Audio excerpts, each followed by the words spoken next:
It's 1933. Germany lies economically devastated, crushed under the weight of the Treaty of Versailles. War reparations bleed the nation dry. Unemployment ravages every city. Hyperinflation has destroyed life savings. The German mark is worthless paper, worthless currency, yet within 6 short years, Adolf Hitler would build the most powerful military machine Europe had ever seen. The Luftwaffe would darken the skies. Panzer divisions would roll across borders. The Kriegsmarine would challenge British naval supremacy.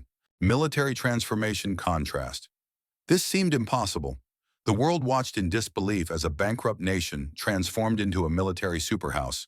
But behind this miracle lay something far more sinister than economic genius. This is the untold story of how Hitler funded the Wehrmacht when Germany had nothing.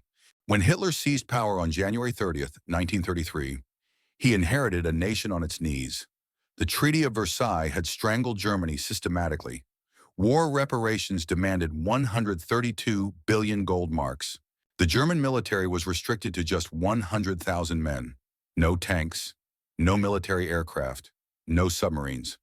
The Rhineland remained demilitarized. Germany's industrial heartland lay exposed and vulnerable. Economic collapse. The economic situation was catastrophic. 6 million Germans had no work. Bread lines stretched for blocks in Berlin, Hamburg, and Munich. The middle class had been wiped out by hyperinflation just a decade earlier. In 1923, a loaf of bread cost 200 billion marks. Families burned money in their stoves because it was cheaper than firewood. The psychological scars ran deep. Germans remembered pushing wheelbarrows of worthless currency just to buy basic necessities. International loans had dried up after the 1929 Wall Street crash. American banks demanded repayment. German industry ground to a halt. Steel production had collapsed by 70%. Coal mines closed. Factories stood empty and silent. The desperation was suffocating. Yet Hitler made an audacious promise. He would rebuild German military might. He would restore national pride. He would make Germany powerful again. His generals thought him insane. Finance Minister Hjalmar Schacht knew the treasury was empty. But Hitler had a plan. A dark, innovative, and ultimately catastrophic plan that would reshape the global economy and lead to total war. Hitler's rearmament began in absolute secrecy. The world could not know what was coming. The Versailles Treaty had international inspectors monitoring German military capacity. One false move could trigger Allied intervention. France still possessed the most powerful army in Europe. Britain's Royal Navy ruled the seas. Germany was surrounded and weak. Hitler needed to buy time while building strength in the shadows. The first solution was simple but brilliant. Creative accounting. Schacht, a financial wizard, created the Metallurgische Forschungsgesellschaft, or MEFO. These were bills of exchange ostensibly for metallurgical research. In reality, MEFO bills were phantom money. They existed outside Germany's official budget. No one tracking government spending could see them. Companies delivering weapons and war materials received MEFO bills as payment. They could exchange these bills at the Reichsbank for real currency, but the bills never appeared in official statistics. By 1935, MEFO bills totaled 12 billion Reichsmarks. This was money created from thin air, debt without acknowledgement. The German military expanded rapidly while official budgets appeared modest. Krupp steel works roared back to life, producing armor plate. Eichefarben manufactured synthetic rubber and explosives. Messerschmitt and Heinkel designed cutting-edge aircraft, all paid for with invisible money. The world condemned this move, but took no action. Hitler had gambled correctly. Britain and France were not prepared for another war. Their populations were exhausted from the Great War's carnage. Appeasement became policy. Little did they know, this was only the beginning. Hitler's second funding mechanism was even more audacious. Plunder through policy. He began with Germany's own citizens. The Jewish population became targets of systematic theft. Artworks, jewelry, and family heirlooms were sold at state auctions. This wasn't taxation. This was legalized robbery on an industrial scale. The international community protested weakly, but did nothing concrete. By 1936, Germany was spending 10 billion Reichsmarks annually on rearmament. This represented nearly 50% of the national budget. The German economy was being militarized completely. Consumer goods production was curtailed. Butter was sacrificed for guns, exactly as propaganda minister Joseph Goebbels proclaimed. German civilians tightened their belts willingly, intoxicated by nationalist fervor and promises of future greatness. At the Reichsmarks Hermann Göring, massive state-owned industries appeared overnight. These produced steel, coal, and other war materials. They operated outside normal economic constraints, funded by phantom money and confiscated assets. Hermann Göring himself bragged that Germany would have guns even if Germans starved. By 1938, the economic facade was crumbling. Germany faced bankruptcy. The MEFO bills were coming due. Companies wanted real money, not government promises. The Reichsbank reserves were empty. Schacht warned Hitler that the economy would collapse within months. Germany imported essential raw materials: oil, iron ore, rubber, copper. These required foreign currency. Germany had none. International credit was exhausted. The rearmament miracle was hitting a wall.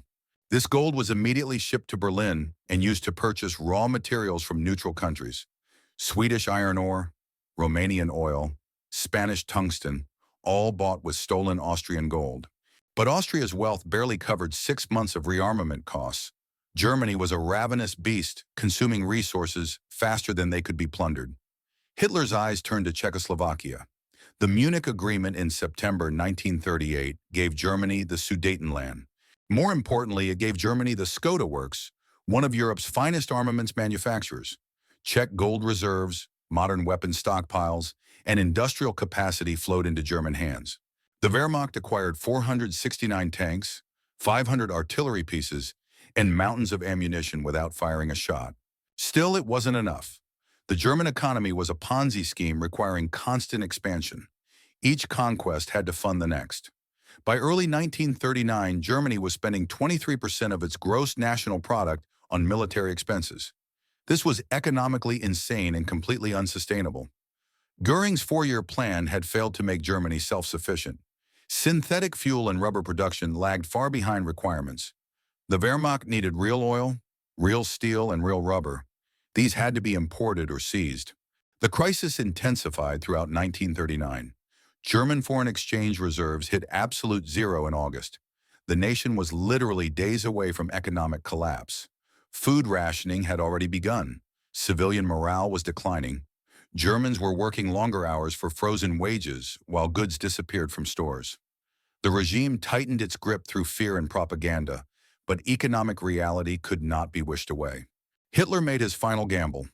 Poland would be invaded on September 1st, 1939. This wasn't just about Lebensraum or racial ideology. This was economic survival.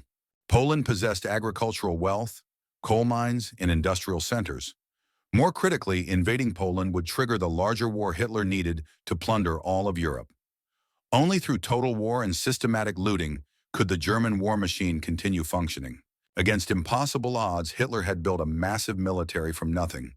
But the cost was a house of cards, held together by phantom money, stolen wealth, and the promise of future conquest. The Wehrmacht was powerful, but Germany's economy was a ticking time bomb that could only be defused through victory and plunder. The invasion of Poland on September 1st, 1939, began the systematic plunder that would define Nazi economic policy. Wehrmacht forces seized Polish banks immediately.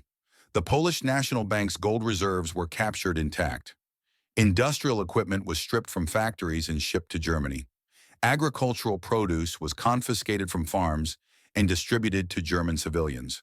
Polish Jews were robbed of everything before being herded into ghettos. This was economic warfare on a scale never before seen. When France fell in June 1940, the floodgates truly opened. France was required to pay occupation costs of 400 million francs daily.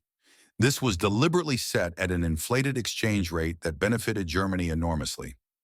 French gold reserves, art treasures, industrial capacity, and raw materials were systematically looted.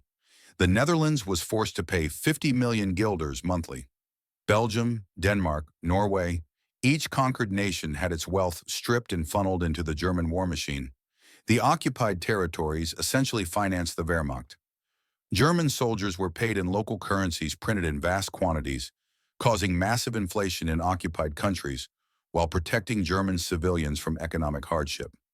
Food was requisitioned from France, Holland, and Poland to feed German citizens.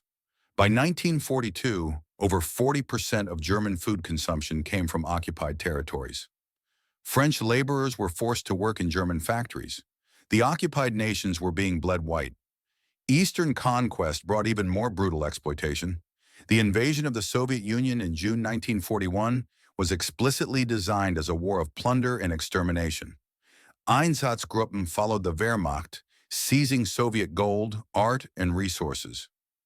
Ukrainian grain fields were to feed German civilians while Slavic populations starved. Soviet oil fields would fuel German tanks. Millions of Soviet civilians and prisoners of war were worked to death as slave laborers. This was industrial-scale theft masquerading as warfare. Heinrich Himmler's SS developed parallel economic structures. Concentration camp inmates became slave labor for German industry. E.g. Farben, Krupp, and other major corporations built factories adjacent to camps, working prisoners literally to death. This reduced production costs to almost nothing.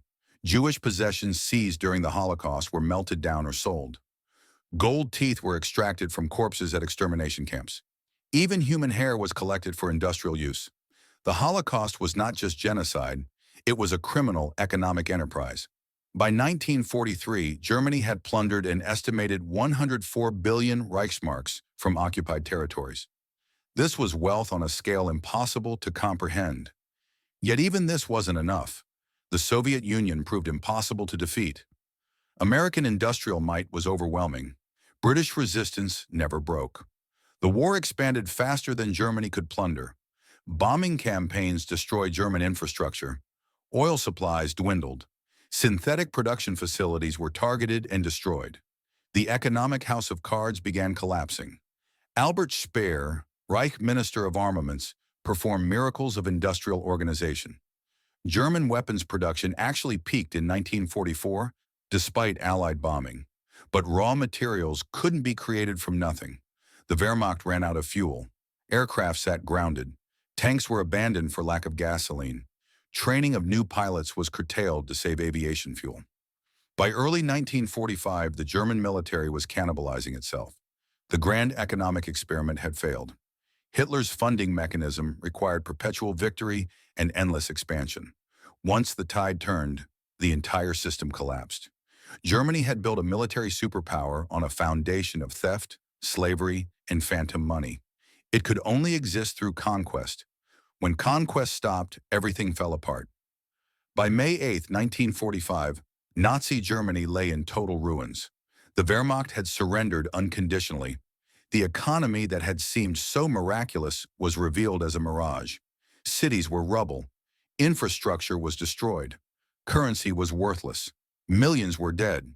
The stolen wealth had been squandered in a war that could never be won.